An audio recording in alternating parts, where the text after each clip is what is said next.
आप सभी भाई बहनों का आध्यात्मिक ज्ञानात्मक चैनल की ब्रह्म मुहूर्त ज्ञान उपदेश कक्षा में एक बार फिर स्वागत है। आज की चर्चा का विषय भी देखिए ब्रह्म मुहूर्त को लेकर ही है, यानी कि ब्रह्म मुहूर्त एक सतोगुण की शुद्धतम स्थिति है। देखिए हमारी तो प्रतिदिन सुबह शाम जो चर्चाएं होती हैं वो प्रकृति के तीन गुणों को लेके ही होती हैं। तीन गुणों से ही संबंध रखते हैं आपके मेरे तीन शरीर, स्थूल शरीर, सूक्ष्म शरीर, कारण शरीर। क्योंकि ये माया का पसारा है। माया का अभिप्राय देखिए एक जड़ स्थिति से। यूं तो साधारण बोलचाल में देखिए हम बातचीत में क्या कहते हैं कि माया में, प्रकृति में हर क्षण परिवर्तन होते हैं। लेकिन तकनीकी रूप से शास्त्रों में समझाया गया है कि ये माया या माया के तीन गुण ये वास्तव में जड़ है। जड़ का अभिप्राय क्या है कि इनमें अपने आप किसी भी प्रकार की ये हलचल क्रिया अपने आप नहीं होती। ये परमात्मा की निर्गुण निराकार ब्रह्म शक्ति द्वारा संभव की जाती है। अनादिकाल से ऐसी ही स्थितियां बनी हुई हैं। इसी तरह परमात्मा आपके हमारे अंतःकरण में भी रहते हैं। परमात्मा का सगुण साकार रूप एक आध्यात्मिक लोक में है, जिसको पाने के लिए ही हम ये साधना करते हैं। जन्म मरण के बंधन से मुक्ति पाने के लिए, ब्रह्म मुहूर्त में उठने के लिए हम बार बार इसी स्थिति विशेष की चर्चाएं करते हैं। हमारी तो सुबह की देखिए वीडियो का नाम ही क्या है, ब्रह्म मुहूर्त ज्ञान उपदेश कक्षा, और शाम की संध्या बेला ज्ञान कक्षा। यानी कि हम शाम को कुछ संसारी विषयों को उठाते हुए उनको भी प्रकृति के तीन गुणों से ही जोड़ने का एक प्रयास करते हैं, ताकि एक साधारण तामसी राशि मनुष्यों को भी बात समझ में आ जाए। जबकि सुबह तो हम कुछ गंभीर विषय लेते हैं। इन गंभीर विषयों का भी जो मुख्य आधार होता है वो प्रकृति के तीन गुण। इन तीन गुणों से ही संबंध रखने वाले आपके हमारे तीन शरीर, यानी कि स्थूल शरीर, सूक्ष्म शरीर और कारण शरीर। और ये जो स्थूल शरीर है ये 84 लाख प्रकार की जोनियां शास्त्रों में समझाई गई, जिसमें से बहुत बड़ा आंकड़ा 80 लाख जोनियों का वो तो नीचे की दंडमय जोनियों का है, कष्टमय जोनियों का है, जिनमें आपको हमें तब जाना पड़ता है जब मनुष्य जोनि में आपका हमारा कर्मशय बिगड़ जाता है। देखिए इन सभी स्थितियों को ही कि आपका हमारा कर्माशय भी नहीं बिगड़े और क्रमशः आपके हमारी आध्यात्मिक उन्नति करने की दिशा की ओर आप और हम चले। क्योंकि भगवान श्री कृष्ण जी ने तो योग की तीन स्थितियां, कर्म योग, ज्ञान योग, भक्ति योग की स्थितियां समझाई। लेकिन ये योग की स्थितियां तो तभी उत्पन्न होती हैं जब मनुष्य सर्वप्रथम संसार से, संसारी पांच भोग्य विषयों से, यानी कि ये जो माया है, माया की जो जितने भी आकर्षण है, देखिए शास्त्रों में तो स्त्री पुरुष का जो एक आपसी आकर्षण है उसको भी रजोगुण से जोड़ा गया। हालांकि ये आकर्षण के आधार पे ही ये प्रकृति का एक प्रवाह चलता है। आपका हमारा जो गृहस्थ जीवन है, ये संसार है, लेकिन इन सभी स्थितियों को धर्मानुसार देखिए, इसीलिए तो चार पुरुषार्थों में धर्म अर्थ काम मोक्ष की चर्चाएं आती है। यानी कि जब जब आपके हमारे जीवन में धर्म की स्थितियां मजबूत होती हैं, और धर्म की स्थितियां तो उसी की ही मजबूत होती हैं जो सत्संग करता है, ब्रह्म मुहूर्त में उठता है। क्यों? क्योंकि ये जो तीन गुणों में तमोगुण, रजोगुण, इन दोनों गुणों को ही शास्त्र बार बार कहते हैं ये तो बांधते हैं, बंधनदायक है। और आज कलयुग में मनुष्य रजोगुण में ही नाचता है। रजोगुण की प्राप्ति के लिए ही तमोगुण में गिरने से भी परहेज नहीं करता। इसीलिए शास्त्र बार बार कहते हैं सत्संग करो, और हम तो बार बार कहते हैं श्रद्धा पूर्वक सत्संग करो। हालांकि राशि मनुष्यों का सत्संग बेमन से होता है, और शास्त्रों में भी बेमन से किए गए सत्संग की कोई निंदा नहीं है। क्योंकि आरंभिक स्तर पे सभी मनुष्यों का ही, देखिए सभी मनुष्य स्वभाव से ही राजसी हैं। और वर्तमान समय तो देखिए कल युग की स्थितियां हैं, और कल युग का तो अभी बहुत ही एक आरंभिक स्थितियां हैं। क्योंकि कल युग की आयु 4,32,000 वर्ष बताई गई, जबकि अभी तो मात्र 5,126-27 वर्ष ही बीते हैं। इन सभी स्थितियों को आपको हमें क्रमबद्ध तरीके से ज्ञान पूर्वक समझना चाहिए। इसीलिए भगवान श्री कृष्ण जी ने गीता में ये जो प्रकृति के 3 गुण हैं, इनकी रहस्यमय स्थितियों पर 13वें और 14वें अध्याय में विस्तार से समझाया है। और इन 3 गुणों के ज्ञान विज्ञान को तो गुणतम ज्ञान कहा गया, यानी कि इससे और कोई गुण विषय ही नहीं। और मनुष्य इन 3 गुणों को समझता नहीं, जिसके फलस्वरूप मनुष्य अपने स्थूल शरीर के स्तर पर ही नाचता है, भाग दौड़ करता है। स्थूल शरीर के स्तर पर ही 5 भोग्य विषय, जो कि गंध, रस, रूप, स्पर्श, शब्द। देखिए, आपका हमारा शरीर भी तो 5 तत्वों का बना है, पृथ्वी, जल, अग्नि, वायु, आकाश। इसको भी तामसी कहा गया है। ये जो 5 भोग्य विषय हैं, जिसके परिणाम से आपका हमारा माता के गर्भ में एक निर्माण प्रक्रिया का आधार बनता है, गर्भ ठहरता है। देखिए, इन सभी स्थितियों को ज्ञान पूर्वक समझो, ताकि आपको प्रकृति का, ब्रह्मांड का, ये सभी स्थितियों का ज्ञान हो, ताकि आपको हमें अपने मिले हुए जीवन के महत्व का समझ में आ जाए।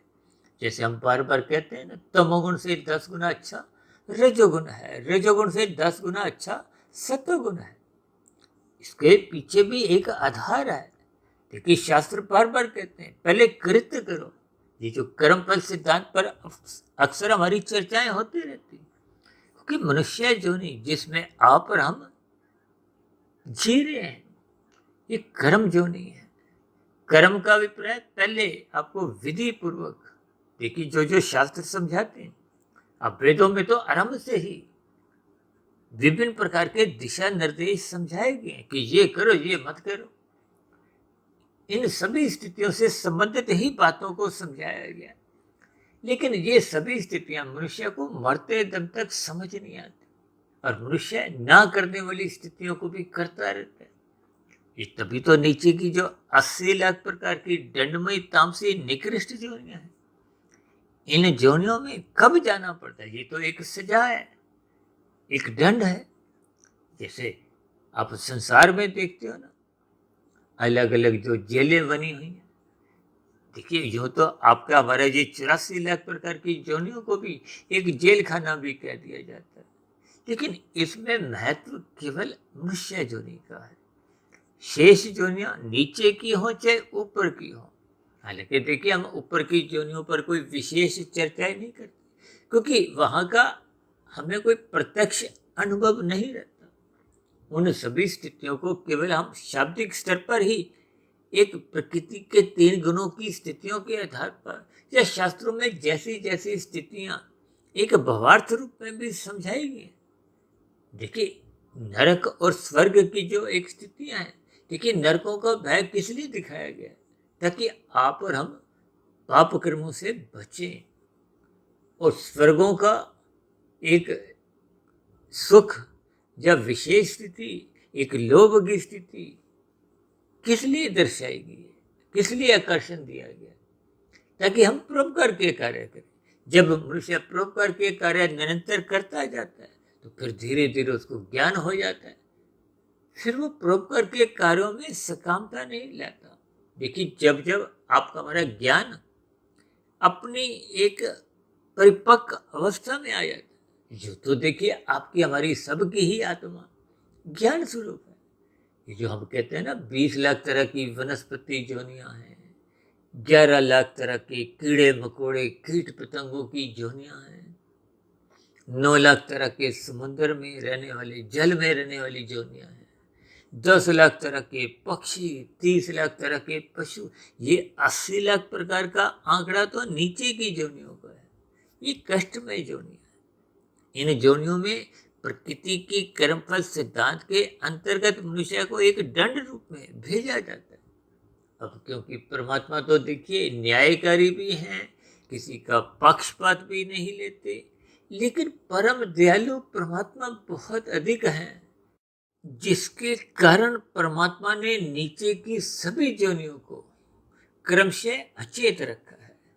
लेकिन आपको मुझे मनुष्य जोनि में अचेत नहीं, सचेत रखा है, जबकि आज मनुष्य स्वयं अचेत होने की प्रक्रिया में लगा हुआ है। ये गुटखा, तंबाकू, सिगरेट, बीड़ी, ये मादक पदार्थ, धूम्रपान, देखिए भागवत पुराण में तो स्पष्ट शब्दों में ही समझाया गया। दूध कीड़ा, मद्यपान, स्त्री संग, हिंसा और अनीतिगत कार्यों से कमाया गया धन, इन सब से बचो, दूर रहो।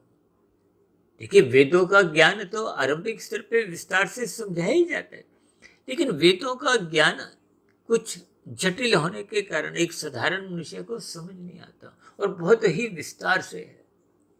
वेदों का ही कुछ सरलीकरण मायातीत महापुरुषों ने उपनिषदों के रूप में किया, और उपनिषदों का भी और सरलीकरण ये विभिन्न प्रकार के जो पुराण हैं, देखिए भागवत पुराण की चर्चाएं तो आप भारत में देखते हो, प्रतिदिन ही सैकड़ों होती हैं, सभी शहरों में लगभग कहीं ना कहीं चल रही होती, अब तो विदेशों में भी होती। और भागवत पुराण में देखिए विभिन्न कथा कहानियों द्वारा देवी देवताओं से जोड़ते हुए कुछ स्थितियां समझाई गई ताकि एक साधारण राशि मनुष्य को बात समझ में आ जाए। जैसे हम बच्चों को प्ले स्कूल में भेजते हैं तो वहाँ कुछ मोटे स्तर पे समझा दिया जाता है ताकि बच्चे की कुछ भौतिक शिक्षा के प्रति रुचि जागृत हो, उसका एक आधार बने। अब बड़ी शिक्षा में तो देखिए कुछ ऐसी स्थितियाँ स्थूल रूप से नहीं समझाई जाती, तो भौतिक ज्ञान भी सूक्ष्म होता जाता है। और अक्सर आरंभिक कक्षाओं में बच्चे रोते धोते भी जाते, लेकिन बड़ी कक्षा में पहुंचते पहुंचते जब उनको शिक्षा का महत्व समझ में आ जाता है तो उनका रोना धोना भी बंद हो जाता है। अब राशि मनुष्यों को भी आप कुछ ऐसी ही स्थितियों से समझ सकते हो, प्ले स्कूल में जैसे एक नर्सरी कक्षा आप समझ सकते हो। देखिए शास्त्रों में बेमन से किए गए सत्संग की कहीं भी कोई निंदा नहीं है, ये बहुत आरंभिक स्तर है। देखिए कोई भी बच्चा आरंभ से तो कॉलेज में नहीं पहुंच पाता, पहले तो उसको प्ले स्कूल, नर्सरी कक्षा, पहली, दूसरी, तीसरी, चौथी, पांचवी, इनसे गुजरना होता है। ये एक क्रमिक विकास है। ठीक इसी तरह अब शास्त्रों में भी तो विभिन्न प्रकार के कर्मकांड रचे गए, इन कर्मकांडों को करने से भी आपका हमारा सतोगुण में जाने का एक रास्ता खुलता है। और हमने एक बार वीडियो बनाई थी कर्मकांड से संबंधित एक फ्लाईओवर, ये फ्लाईओवर एक कर्मकांड है। जैसे फ्लाईओवर में आप चढ़ते हो गाड़ी लेके तो दूसरे स्थान पे जल्दी पहुंच जाते हो, भीड़ भड़के से बच जाते हो। इसी तरह ये संसार क्या भीड़ भड़का से बचाने के लिए, ये भीड़ भड़का किसका है?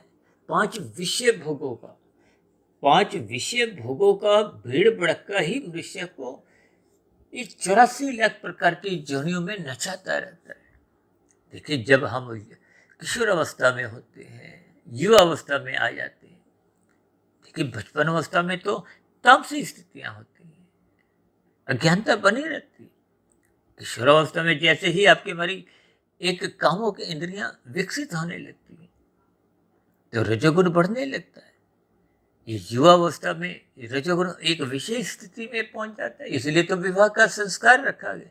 देखिए ये 16 संस्कार रखे गए, इन 16 संस्कारों में देखिए विशेष महत्व एक जीवन में रहते हुए विवाह का है, जिसको आप और हम अच्छी तरह जानते हैं। देखिए कुछ दिन पहले हमने एक वीडियो बनाई थी ना, live in relationship, live in संस्कार। रिलेशनशिप की तो हमने निंदा की थी, क्योंकि भगवत पुराण में भी देखिए ये जो 5 स्थितियां में एक स्त्री संघ की स्थिति आती, देखिए स्त्री संघ पुरुष संघ एक ही बात है। ये सभी स्थितियां देखिए विवाह संस्कार में सामाजिक, धार्मिक, एक कानूनी, विभिन्न प्रकार से ये आध्यात्मिक स्थितियां मजबूत होती हैं।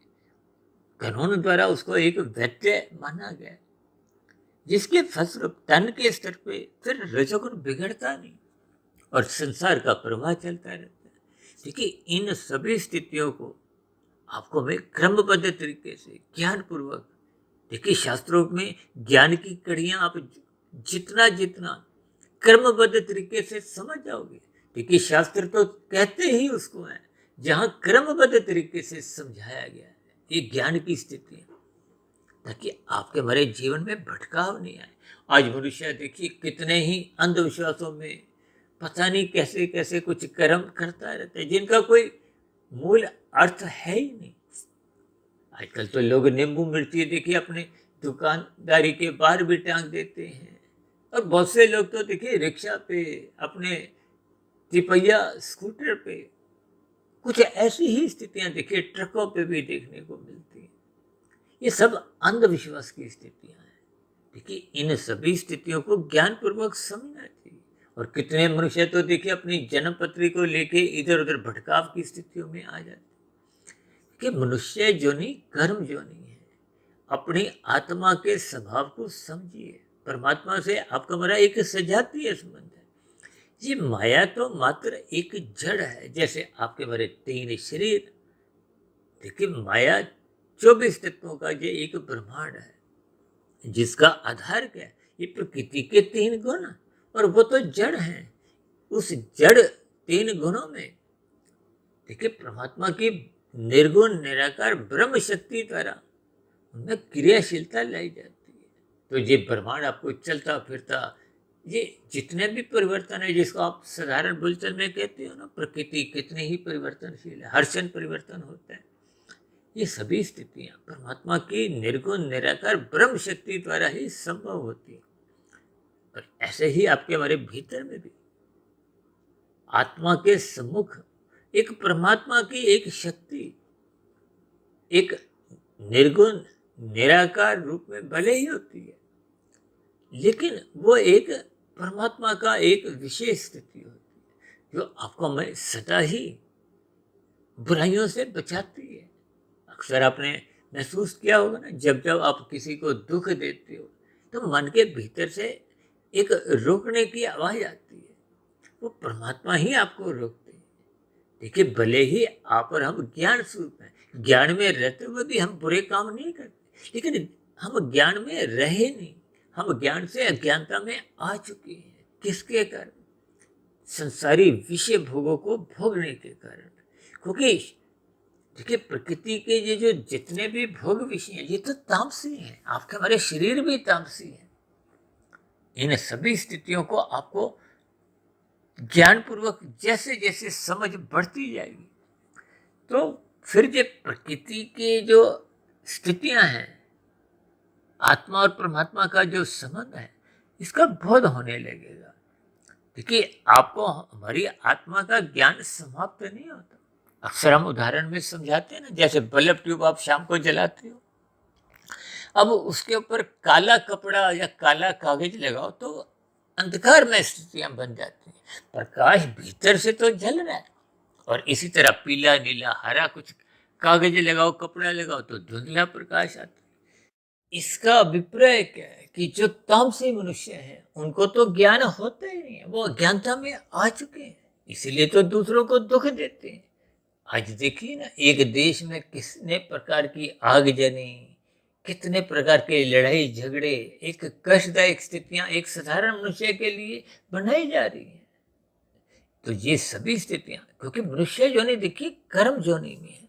आप और हम जैसे जैसे जो जो कर्म करते हैं वो लिखे जाते हैं।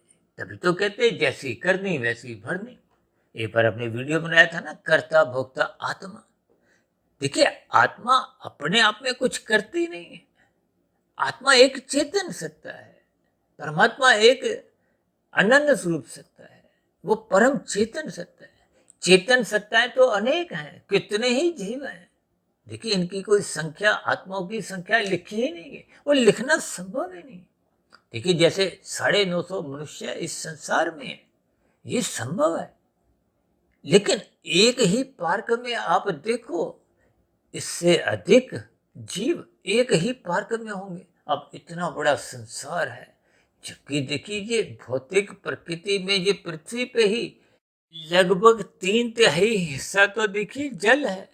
और जल में रहने वाली जोनियां तो मात्र देखिए 9 लाख बताएगी। इन सभी स्थितियों को जब हम कर्मबद्ध तरीके से समझते हैं तो आपका हमारा दिमाग भी देखिए चकरा जाता है। लेकिन ये परमात्मा की एक व्यवस्था अनादिकाल से ये चल रही है। देखिए भौतिक प्रकृति जड़ है। इसको जैसे आपके हमारे घरों में देखिए यंत्र होते हैं, अलग अलग यंत्रों का स्वभाव है। इसी तरह ये जो माया है, माया के जो एक आधारभूत 3 गुण हैं, तमोगुण, रजोगुण और सतोगुण। तमोगुण को पदार्थों से जोड़ा गया है, रजोगुण को क्रिया से जोड़ा जाता है और सतोगुण को ज्ञान से जोड़ा जाता है। आपके हमारे शरीर भी तो देखिए पदार्थों का बना है। ये जितने भी आप सुख भोगना चाहते हो, ये भी तो पदार्थों के ही सुख हैं। अक्सर हम कहते हैं ना, सुख, सुविधा, स्वास्थ्य, सम्मान, सत्ता, देखिए पदार्थों के ही साधन है जिनसे आपको भी सुख मिलता है। आपके हमारे घरों में देखिए वॉशिंग मशीन है, मिक्सी है, टीवी है, लैपटॉप, मोबाइल, गीजर, ये सभी स्थितियां क्या है, ये सबके देखिए अलग अलग स्वभाव है। इसी तरह ये माया के 3 गुणों का भी देखिए स्वभाव है, जिन पर हम प्रतिदिन ही देखिए चर्चाएं करते हैं। स्वभाव कहो, गुण कहो, लक्षण कहो, देखिए तमोगुण को पदार्थों से जोड़ा जाता है, निषेध स्थितियों से भी जोड़ा जाता है, नींद से भी जोड़ा जाता है। जो वेदों में कहा गया ना, ये मत करो, जब भागवत पुराण में जो निंदनीय स्थानों का जिक्र, वो तामसी स्थितियां हैं और तमोगुण, रजोगुण बंधनदायक है। देखिए इन सभी स्थितियों को ही ज्ञानपूर्वक समझना है, क्योंकि शास्त्र तो बार बार कहते हैं धर्म को प्रथम स्थान पे रखो। धर्म का अभिप्राय सत्वगुण से है और सत्वगुण को मुक्तिदायक कहा गया है और सत्वगुण की ही शुद्धतम स्थिति, ये ब्रह्म मुहूर्त समय विशेष को कहा जाता है। ब्रह्म मुहूर्त का अर्थ क्या है? ब्रह्म शब्द परमात्मा के लिए आता है, मुहूर्त का अभिप्राय समय से, जिसको हम बार बार कहते रहते हैं। ये 2 घंटे 40 मिनट का समय, यानी कि सूर्य निकलने से पहले के जो 2 घंटे 40 मिनट का समय, साधारण बोलचाल में तो देखिए 4 से 6 बोल दिया जाता है और बोलने में कोई गलत बात नहीं है, क्योंकि सूर्य की स्थिति निकलने की, यूं तो सूर्य निकलता नहीं, डूबता नहीं, लेकिन ये सभी एक व्यवस्था बनी हुई है। पृथ्वी अपनी ही धुरी पे परिक्रमा करती है, तो दिन रात की स्थितियां, ये प्रकृति की व्यवस्था। देखिए एक बार हमने वीडियो बनाई थी ना, प्रतिदिन के ऊपर, ये 24 घंटे की स्थितियां, दिन रात की स्थितियां, जो तो देखिए ये ब्रह्मांड 24 तत्वों का है। उसी तरह आपका महाराज ये छोटा सा जो एक 3 शरीरों का पिंड है, ये भी 24 तत्वों का, ये एक छोटा सा उसका एक स्थिति है। देखिए ब्रह्मांड 24 तत्वों का मतलब ये 3 गुण एक स्थिति है, एक तत्व है, और एक तत्व से ही ये 23 तत्वों का जो पसारा है, परिवार है, जिसको कहते हैं ना ब्रह्म सत्यम जगत मिथ्या। जगत मिथ्या का अभिप्राय 3 गुणों के मिथ्या से नहीं होता। ये शेष जो माया है, पसारा है, परिवार है 23 तत्वों का, हालांकि उन 23 तत्वों में क्योंकि 3 गुण नित्य बने रहते हैं, तो वो एक 24वां तत्व माना जाता है। और इसी तरह उसका ही एक छोटा सा पिंड आपके हमारे शरीर है, 3, स्थूल शरीर, सूक्ष्म शरीर, कारण शरीर। स्थूल शरीर देखिए ये जन्म मरण की स्थितियों में आते हैं, ये सूक्ष्म और कारण शरीर जन्म मरण की स्थितियों में नहीं आते। यदि यही मर जाए तो फिर जन्म मरण का बंधन समाप्त हो जाता है, तो फिर आपको में मोक्ष की प्राप्ति हो जाती है। जो शास्त्र बार बार कहते हैं मनुष्य जीवन में ही ये संभव है। सर्वप्रथम आपको में पाप कर्मों से बचना है। ये सभी स्थितियां का बोध तभी होता है जब हम शास्त्रों का स्वाध्याय करते हैं। देखिए गुरु के प्रवचनों को सुनो, हम बार बार कहते हैं श्रद्धा पूर्वक सत्संग करो, शास्त्रों का स्वाध्याय करो, और हम तो बार बार कहते रहते हैं कि ब्रह्म मुहूर्त में उठो। ये सूर्य निकलने से पूर्व की जो 2 घंटे 40 मिनट की स्थिति है, देखिए 3 गुण नित्य बने रहते हैं। अब थोड़ी एक गणित की बात आप समझिए। देखिए 3 गुण नित्य बने रहते हैं। जैसे ब्रह्मांड 24 तत्वों का है, आपके मेरे शरीर भी 24 तत्वों के हैं। 5 तत्वों का स्थूल शरीर है, जिसका जन्म मरण, देखिए जन्म कहाँ होता है? माता के गर्भ में, और मृत्यु होने के बाद की स्थिति आपको पता ही है। तभी तो शमशान घाट में अक्सर 2 व्यक्तियों के बीच में ये कभी कभी कुछ ऐसा कह दिया जाता है कि 5 तत्वों का बना था, 5 तत्वों में ही लीन होगी, क्योंकि 5 तत्वों का बना का अभिप्राय क्या है कि माता के गर्भ में, इसके पीछे का कारण क्या है? 5 भोग्य विषय, वो सूक्ष्म भूत कहलाते हैं, उनको तन्मात्रा भी कहा गया है। देखिए इन सभी स्थितियों के पीछे के आपको भवार्थ समझने, जो ही भोग दृष्टिकोण से फिर स्थितियों में भटकाव आ जाता है। और ये जो आपका हमारा सूक्ष्म शरीर है ये 17 तत्वों का है। देखिए 17 तत्वों का अभिप्राय मुख्य रूप से तो मन बुद्धि से लिया जाता है। हालांकि 5 भोग विषय है, 5 सूक्ष्म एक भूत कहो, 5 ज्ञानेंद्रियों के सूक्ष्म शक्तियां हैं। देखिए ज्ञानेंद्रियां क्या है? ये जो आपके हमारी नाक जीभया आंख त्वचा कान, जो 5 भोग विषयों का। अब गंध का सुख नाक लेती है, रस का जीभया, रूप का आंख, स्पर्श का त्वचा और शब्द का कान। ये 5 ज्ञानेंद्रियां हैं, इनकी जो सूक्ष्म शक्तियां वो सूक्ष्म शरीर में रहती है। और इसी तरह 5 कर्मेंद्रियां, हाथ पैर वाणी लिंग गुदा, इनकी भी सूक्ष्म एक शक्तियां सूक्ष्म शरीर में रहती है। यानी कि 5 भोग विषय, 5 ज्ञानेंद्रियां, 5 कर्मेंद्रियां, ये 15। लेकिन इन सभी स्थितियों के ऊपर की जो स्थिति है वो मन बुद्धि है। इसलिए साधारण शब्दों में देखिए मन बुद्धि को ही एक सूक्ष्म शरीर भी भूल दिया जाता है। मन को माहेंद्री भी कहा जाता है। आपके मेरे स्थूल शरीर का नियंत्रण मन के हाथ में। कहते हैं ना, मन ही बंधन का कारण है, मन ही मोक्ष का कारण है। और बंधा हुआ कहाँ है? ये भोगों में। देखिए मन निरंतर भोग विषयों का ही सुख भोगना चाहता है। तो तकनीकी रूप से मन को सात्विक कहा गया, लेकिन अनादिकाल से ये राशि बढ़ चुका है। राशि कहो तामसी भी बन जाता है। देखिए जो मनुष्य निंदक मादक पदार्थों का संग करते हैं और भी कुछ ऐसी ही स्थितियों में जीवन बिताते हैं, तो फिर वो तामसी बन जाते हैं। अब देखिए मन के ऊपर एक तत्व क्या है? बुद्धि। अब बुद्धि का ही एक विशेष महत्व है। देखिए हम बच्चों को जो स्कूल भेजते हैं किस लिए? कि वो बुद्धिवान बने। और शास्त्र गुरु अपने शिष्यों को विवेकशील बनाना चाहते हैं। देखिए विवेकशील बनने से बुद्धि तो जागृत ही रहती है, लेकिन बुद्धि जागने से आप विवेकशील नहीं बनते। अब कितने ही पढ़े लिखे लोग हैं जिनको देखिए ये शास्त्रों का, 3 गुणों का, आत्मा परमात्मा, इनका कुछ भी ज्ञान नहीं। और मेरे जानने में तो लगभग ऐसा महसूस हुआ है कि लगभग 90% लोगों को तो कभी अपने कार्यशील का उन्होंने नाम ही नहीं सुना। अब कार्यशील क्या क्या काम करता है? देखिए कार्यशील, देखिए स्थूल शरीर की मृत्यु होते ही जो कार्य शरीर की स्थितियां कर्माशय की, संस्कारों की होती है, उसी के आधार पर तो अगली जोनी का निर्धारण होता है। और मेरा तो व्यक्तिगत ऐसा मानना है, अगली जोनी का निर्धारण होते ही ये शरीर छूटता है, मृत्यु को प्राप्त होता है। आप भाई बहनों को हो सकता है ध्यान होगा, तकरीबन 4 वर्ष पहले हमने एक वीडियो बनाई थी, बहुत लंबी, 3 घंटे के लगभग, मनुष्य के मरने के बाद का अगला जन्म। देखिए ये सभी जोनियों की जो स्थिति है ये मनुष्य जोनि के आधार पे ही बनती है। ये मनुष्य जोनि ही एकमात्र कर्म जोनि है। अब शेष नीचे की जो 80 लाख प्रकार की जोनियां हैं वो तो दंडमय जोनि है, वो भोग जोनि है। और ऊपर की जो सुखमय जोनि है जिनकी संख्या देखिए 3,99,999 बैठ जाती है। अब वो भी भोग योनि है, वहां विशेष प्रकार के सुखों को भोगा जाता है।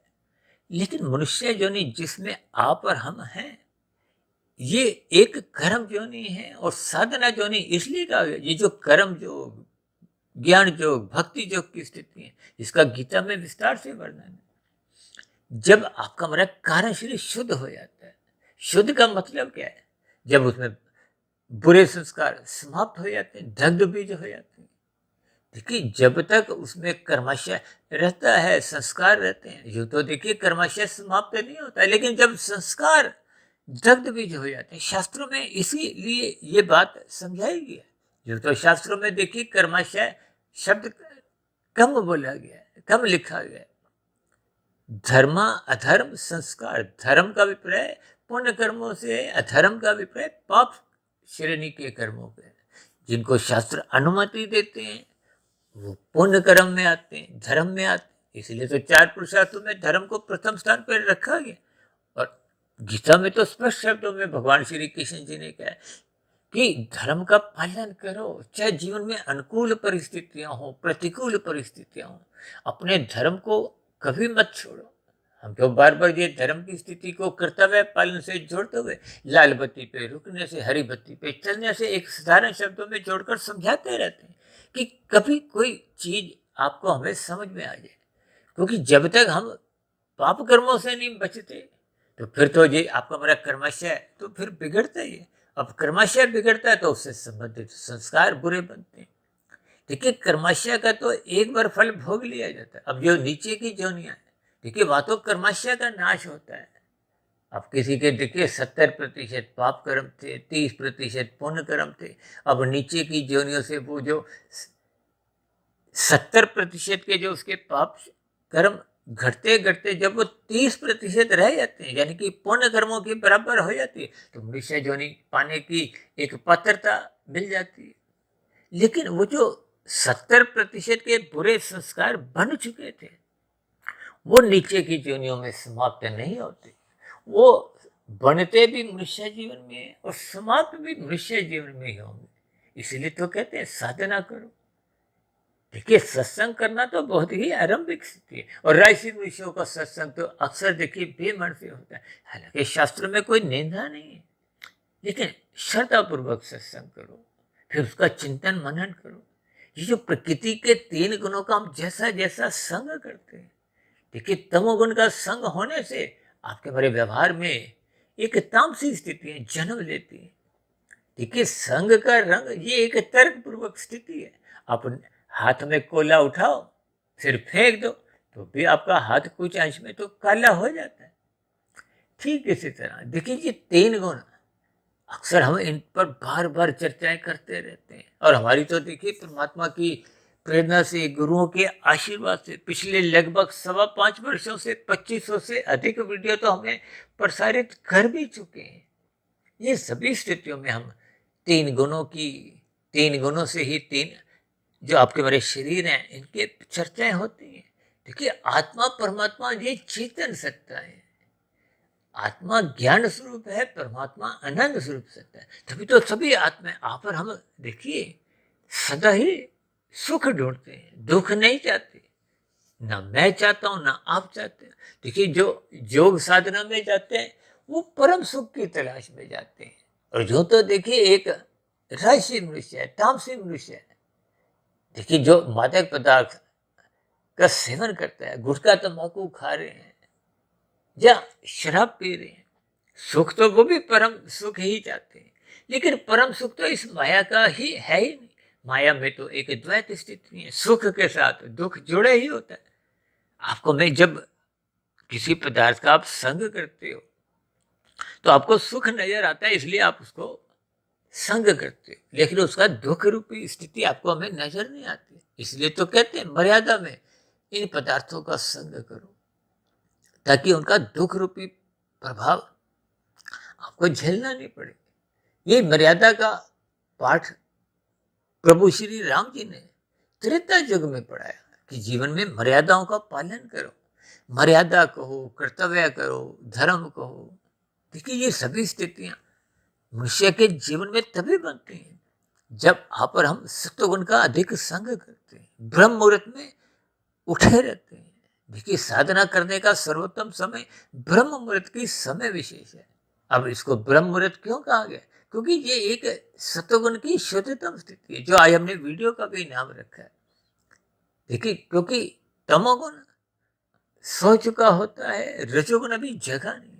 ये रजोगुण संसार में ही छलांगे लगाता है, संसार को पाने के लिए, भोगने के लिए, और तमोगुण इस संसार को एक अनीतिगत कार्यों से पाने की कोशिश करता है। ये जितने भी चोरी डकैती, डिजिटल अपराध, छीना झपटी, ये घोटालेबाजियां, ये सब स्थितियां हैं, ये तामसी स्थितियां हैं। देखिए जितने भी अपराध होते हैं या पाप कर्म होते हैं वो तो स्थूल शरीर के स्तर पर ही होते हैं और स्थूल शरीर के स्तर पर ही इन सभी स्थितियों का कर्माशय बनता है। जबकि दूसरी ओर देखिए जब हम मानसिक स्तर पे देखिए मानसिक कर्मों का, चाहे आप बुरा चिंतन करते हो, किसी भी प्रकार का देखिए कुसंग करते हो मानसिक स्तर पे, उसका कर्माशय नहीं बनता। अब देखिए लाल बत्ती पे आप खड़े हुए, आप भागने की भी सोच रहे हो चिंतन में, विचारों में, तो आपका कोई चालान नहीं कटता। चालान तो तभी कटेगा जब आप स्थूल रूप से अपने वाहन को भगा लोगे। देखिए ये बहुत ही साधारण स्थिति है। स्थूल शरीर के स्तर पर जो भी कानून का उल्लंघन करता है उसका चालान कटता है।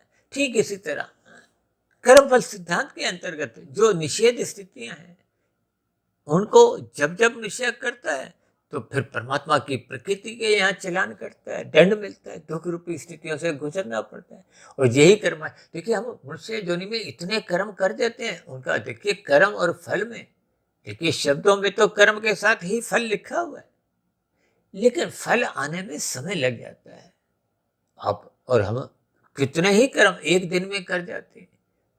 देखिए कर्म एक बीज है। अब बीज देखिए कोई महीने में फल देता है, कोई 3 महीने में, कोई साल में, कोई 10 साल में। और आपकी हमारी देखिए मृत्यु, क्योंकि जीवन एक मृत्यु के एक परछाई में ही चलता है। कब मृत्यु आ जाए तो वो जो किए गए कर्मों का जो फल है वो आपके हमारे खाते में बना रहता है।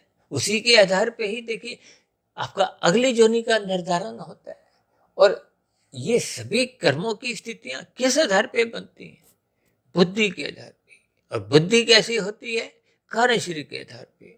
देखिए ये सभी स्थितियों को आप और हम ज्ञान पूर्वक समझिए। देखिए स्थूल शरीर जो अपराध करता है, पाप कर्म करता है, उसके पीछे मन की स्वीकृति होती है। बिना मन के तो देखिए ये इंद्रियां, कर्मेंद्रियां कार्य नहीं कर सकती। अगर मेरा मन अभी कहे रुक जाओ तो मैं आगे के शब्द बोल नहीं सकता। मन की स्वीकृति पाने पे ही ये इंद्रियां कार्यशील होती है। और दूसरी बात, मन के ऊपर तो देखिए बुद्धि तत्व है, लेकिन बुद्धि भले ही सात्विक हो, ये सात्विक बुद्धि का ही मन में नियंत्रण होता है। और सात्विक बुद्धि तब तक बनी रहती जब वो सत्संग करती है। इसलिए तो कहते हैं ब्रह्म मुहूर्त में उठो, श्रद्धा पूर्वक किए गए सत्संग का चिंतन मनन करो, इसमें विवेक शक्ति जगाओ। विवेक शक्ति जगने से फिर शास्त्रों की बातें, ज्ञान विज्ञान आपको समझ में आ जाता है। गुरु के प्रवचनों का बात आपको हमें एक क्रमबद्ध तरीके से भावार्थ रूप में समझ में आ जाते हैं। और हम तो बार बार कहते रहते हैं शब्दों के अर्थ समझो, उनके भावार्थ समझो। देखिए शब्दों की स्थितियां तो शास्त्रों में लिखी है, जैसे भौतिक शिक्षा में आप पढ़ते हो, अध्यापक भी तो आपको शब्दों द्वारा ही पढ़ाते हैं। इन सभी स्थितियों को क्रमबद्ध तरीके से आप ब्रह्म मुहूर्त में उठकर निरंतर अभ्यास करते हुए इन सभी स्थितियों को आप समझ सकते हो।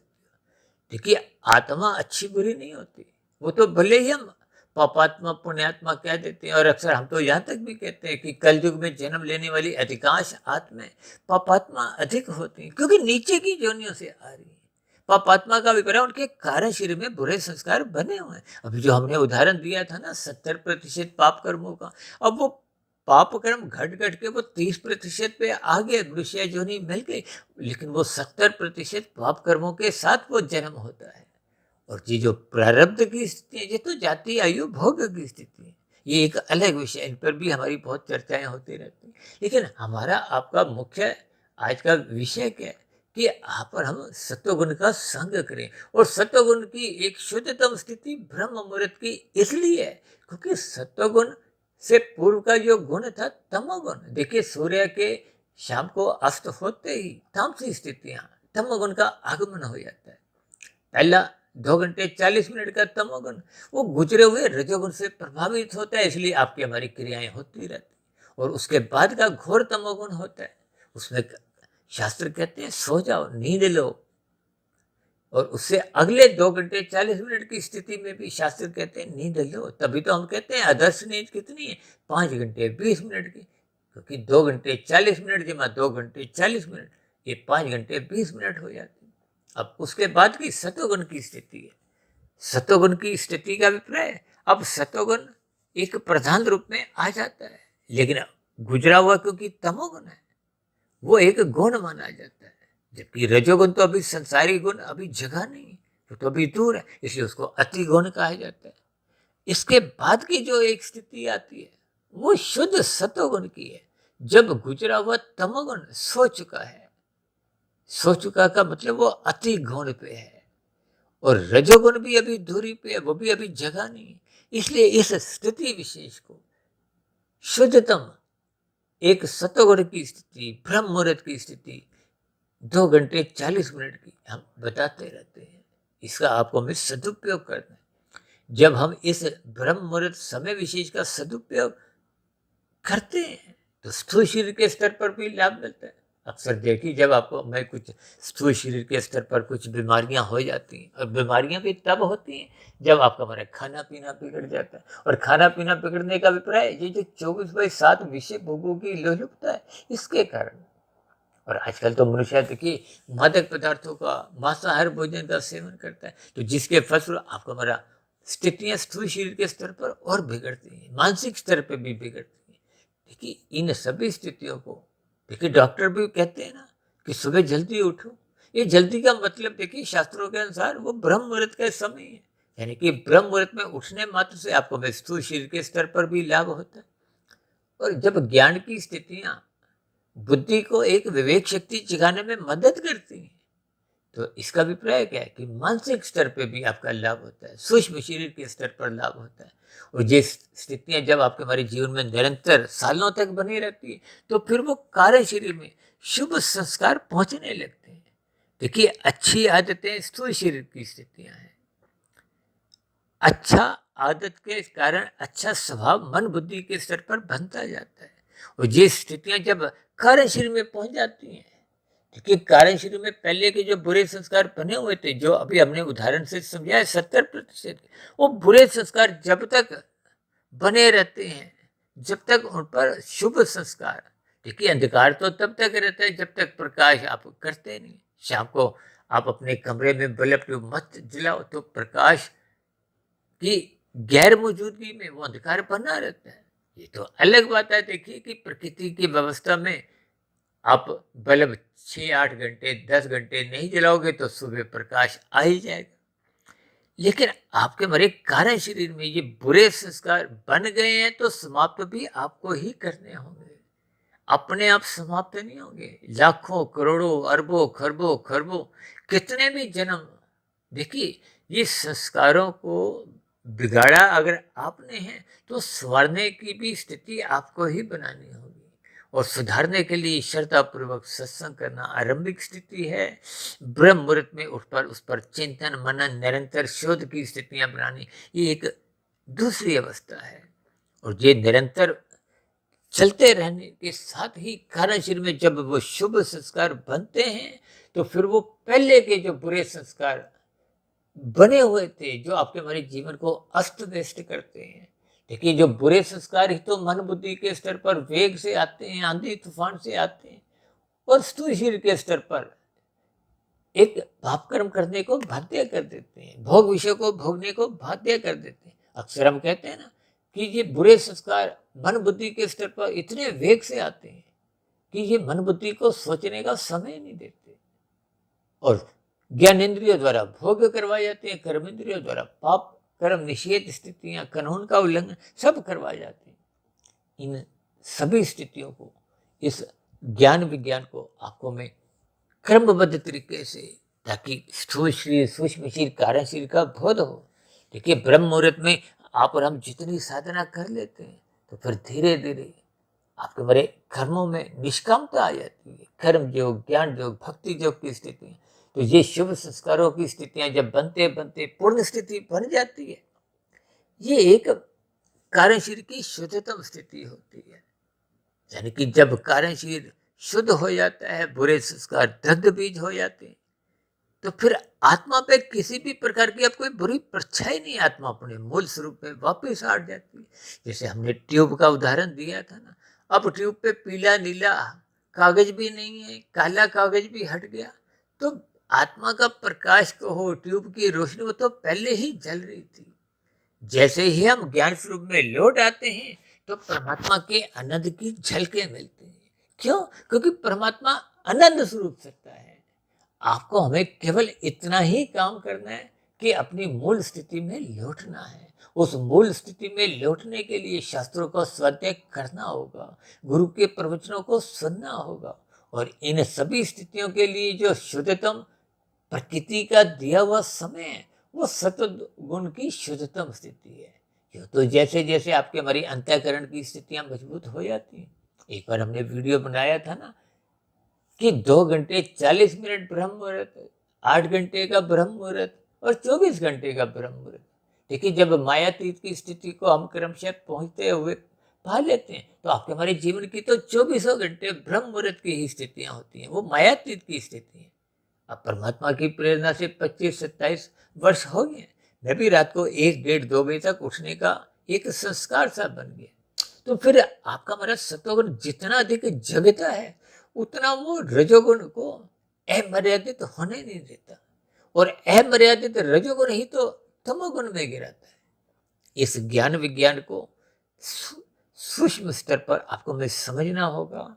इसलिए हम बार बार कहते हैं ब्रह्म मुहूर्त में उठो, क्योंकि हम तो देखिए शाम की वीडियो भी ब्रह्म मुहूर्त समय विशेष में ही बनाते हैं, क्योंकि ये एक सत्वगुण की शुद्धतम स्थिति है। इसीलिए आज हमने वीडियो का नाम ही देखिए, एक सत्वगुण की शुद्धतम स्थिति के साथ इस ब्रह्म मुहूर्त को जोड़ दिया, ताकि बात आपको हमें समझ में आ जाए, आपका हमारा भी इस स्थिति विशेष का लाभ लेने की एक स्थितियां बने। देखिए हम मनुष्य जीवन में ही जितनी शुद्ध कमाई कर लेते हैं, ये शुद्ध कमाई का मतलब ही कारण शरीर की एक शुद्ध स्थिति से है, शुभ संस्कार बनाने की स्थिति से है। देखिए जब कारण शरीर शुद्ध होता जाता है तो सर्वप्रथम मनुष्य ये जो नीचे की 80 लाख प्रकार की दंडनीय योनि में जाने से बच जाता है, और साधना आरंभ होने से तो परमात्मा की व्यवस्था में ही आपको हमें बार बार मनुष्य योनि का ही जन्म मिलता है। क्यों? क्योंकि आपकी हमारी साधना आरंभ होगी, और साधना करने का जो एक अवसर है वो केवल मनुष्य जीवन में ही है।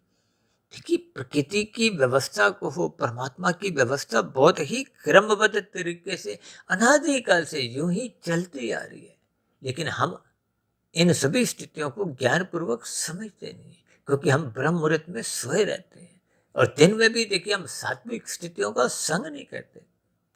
देखिए तीनों गुण नित्य बने रहते हैं। जब कहते हैं ना तमोगुण की प्रधानता है, उस स्थिति विशेष में भी सत्वगुण होता है, लेकिन उस स्थिति विशेष में देखिए जैसे हम कहते हैं ना तमोगुण 1, रजोगुण 10, सत्वगुण 100।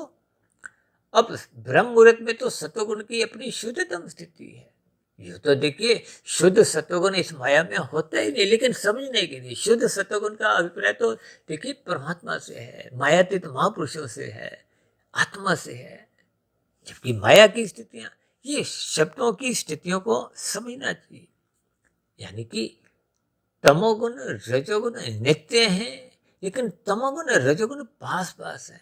1 और 10 तो पास पास है, और 100 दूरी पे है। इसलिए तो शास्त्रों में कर्म कांड विभिन्न प्रकार के रचे गए, ताकि मनुष्य उन कर्म कांडों को करते हुए 100 पे पहुंच जाए। आजकल मनुष्य देखिए कर्म कांड करते तो हैं, 100 पे पहुंच भी जाते हैं, लेकिन कुछ औपचारिकताएं निभाते हुए फिर अपने 10 पर लौट आते हैं, संसार में लौट आते हैं। ये 1 और 10 संसार की ही स्थितियां हैं। इन सभी स्थितियों पर आप जितना जितना चिंतन करोगे, इन सभी स्थितियों का ज्ञान पूर्वक आपको बोध होने लगेगा, और यथार्थ ज्ञान जैसे जैसे टिकता जाता है तो फिर वो कार्यशील में शुभ संस्कार बनाता जाता है, और कार्यशील की शुद्ध स्थिति ही आपकी हमारी शुद्ध कमाई है। तो ऐसी सभी शुद्ध कमाई की स्थितियां आपके हमारे जीवन में भी बने, इन्हीं शुभकामनाओं के साथ चर्चा विशेष को यहीं विश्राम देते हैं। शाम को फिर मिलते हैं संध्या बेला ज्ञान कक्षा में। तब तक आप अपने आध्यात्मिक मित्र सुधीर भाटिया फकीर को इजाजत दें। फिर भी आज की वीडियो संबंधित कोई बात आपको समझ नहीं आई हो, मेरी कही गई बातें आपको तर्क संगत सही नहीं लगी हो, या कही गई बातों पर आपको किसी प्रकार की कोई आपत्ति हो, तो आपके प्रश्नों का, सुझावों का और शिकायतों का नीचे दी गई कमेंट्स बॉक्स पर सदा ही स्वागत है। इस चर्चा विशेष को ध्यानपूर्वक सुनने के लिए आप सभी भाई बहनों का बहुत बहुत धन्यवाद।